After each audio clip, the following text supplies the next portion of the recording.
আমাদের শিল্পী, বাংলাদেশের শিল্পী বুঝছেন, এক গান গা, তার নামটা না কইলেই ন।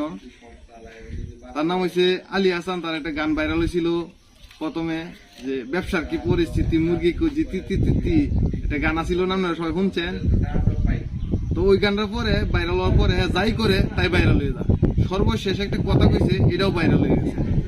তাই বলছে যে গানের টাকা হারাম, গানের টাকা হারাম, এটা হ্যাঁ জানতেছে, বুঝতেছে, এই জন্য হ্যাঁ খানা গানের টাকা দেয়, হ্যাঁ বাড়ি করে। বাহ, কথাটা শুনে খুব ভালো লাগছে সবার, আমারও ভালো লাগছে। আর এই আলী হাসানের এই কথাটা শোনার পরে আমার একটা গল্প মনে পড়ে গেছে। আসলে এটা গল্প না, আমার এলাকার কাহিনী। আমার এলাকাতে আছে একটা চুর, বিরাট চুরি করতো, মানে সবাই এক নামে ছিল যে চুর, চুরের বাড়ি গুন্ডা। হ্যাঁ, তো এই চুর একদিন যাইতেছে এটা মসজিদের ইমামের লগে রাস্তার দেখা হয়েছে, বুঝছেন। রাস্তার দেখা হইলে মসজিদের ইমামে তারা থামাইছে, থামাই কইতেছে, তুমি যে চুরি করো, তুমি যে চুরি করো, হ্যাঁ তোমার তো বিরাট পাপ হইতেছে, তুমি তো জাহান নামে যাইবা।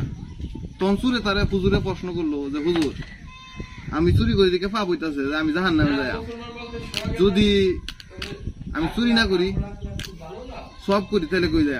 হুজুরে কইলো, যদি সব করো তাহলে তুমি জান্নাতে যাবা। পরে হুজুরে আবার কইতেছে, আমি যদি চুরিও না করি, সবও না করি, মানে গুনাও না করি, আবার সবও না করি, তাহলে কই যাই? পরে হুজুর কইলো যে তাহলে তুমি জান্নাতে যাইবা। তো দিন যাইতেছে, যাওয়ার পরে হঠাৎ করে সুরে একদিন কইলো, আবার সুরের লগে হুজুর একদিন দেখা হইলো। পরে সুরে কইতেছে যে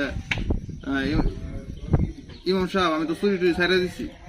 খুব ভালো কথা, তো সামনে কুরবানি ঈদ, তো কুরবানি ঈদ চুরি টুরি ছাড়াইছে, কুরবানি টুরবানি দিবা নাকি? পরে সুরে কইতেছে কহ একটা কুরবানি দেন।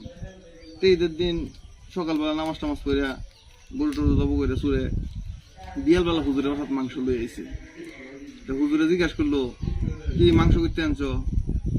তুমি সুরে কইলো, হুজুর মাংস তো কুরবানি দিয়েছিলাম, সব কামাই করছি। ও তাহলে সব কামাই করছি, তাহলে আমার জান্নাতে যাইম। কহ সব কামাই করছো, জান্নাতে যাবা। তো গরু করতে আনছো? সুরে কহ, হুজুর গরু চুরি করে আনছি। গরু চুরি করে আনছি, চুরির পাপ আর কুরবানির সব কাটাকাটি, মাংস খেলাম ফাও। আলী হাসানের কাহিনী হয়েছে এরকম।